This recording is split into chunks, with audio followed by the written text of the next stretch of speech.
तो सुबह के वक्त कलेक्ट्रेट परिसर में त्रिपाठी जी हमारे साथ हैं, सुशील त्रिपाठी। अब अक्सर देखते हैं कि जिला अधिकारी कार्यालय के सामने धरना प्रदर्शन, अपनी आवाज़, अपनी मांग, संगठन की मांग को लेकर खड़े रहते हैं। अच्छे वक्ता भी हैं, प्रवक्ता भी हैं और अन्याय के खिलाफ हमेशा तैयार रहते हैं। एक सवाल आज जनहित के मुद्दे पर मैं इनसे करूंगा।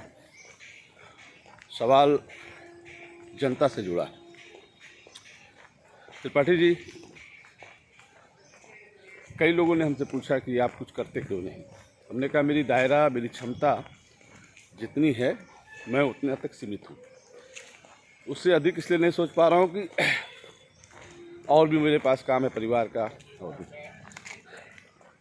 एक साथी ने हमको फ़ोन किया कि आप सोशल मीडिया पे जन समस्याओं को रखते हैं।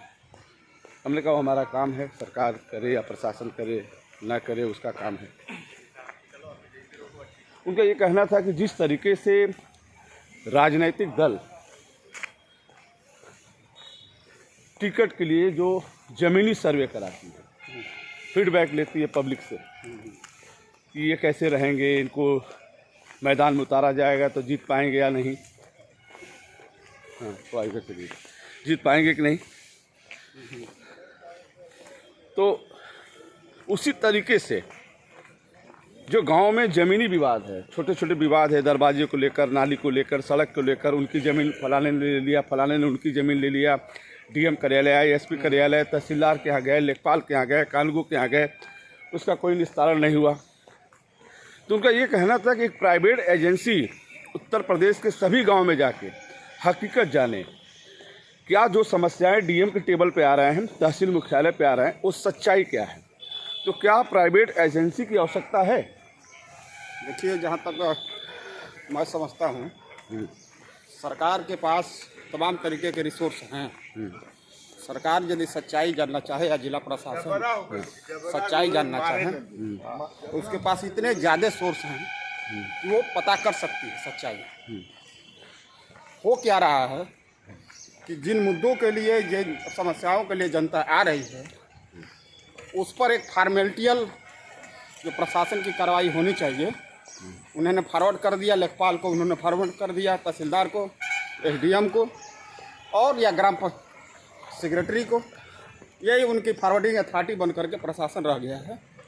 और फॉरवर्डिंग अथॉरिटी जब निचले स्तर पर जाती है तो कहीं ना कहीं वो जनता के या वहाँ के प्रधान के या लोकल राजनीतिक आदमी के वो प्रभाव में रहती है, दबाव में रहती है।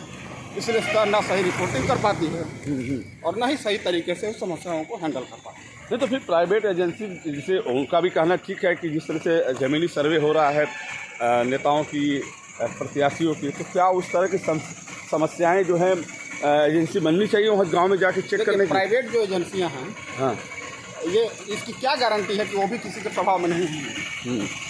जो जितनी भी एजेंसियां बनती हैं, किसी कारपोरेट की या कोई पॉलिटिकल लीडर उसका मुखिया होता है, हाँ, तो ये भी तो हो सकता है कि वो भी प्रभाव में आ जाएं।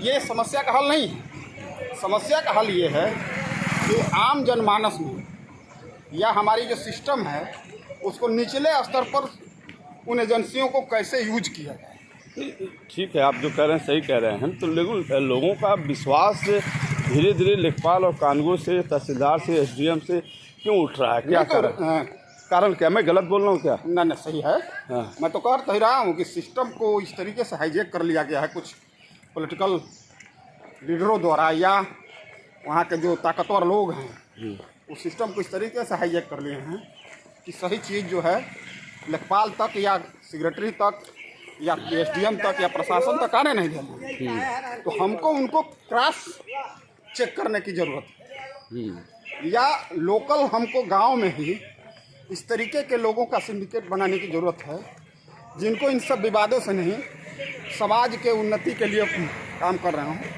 उनका एक नेटवर्क डेवलप कर देना चाहिए प्रशासन को। वो सही फीडबैक दे देंगे और उसी पर कार्रवाई हो जाए। चलिए, धन्यवाद।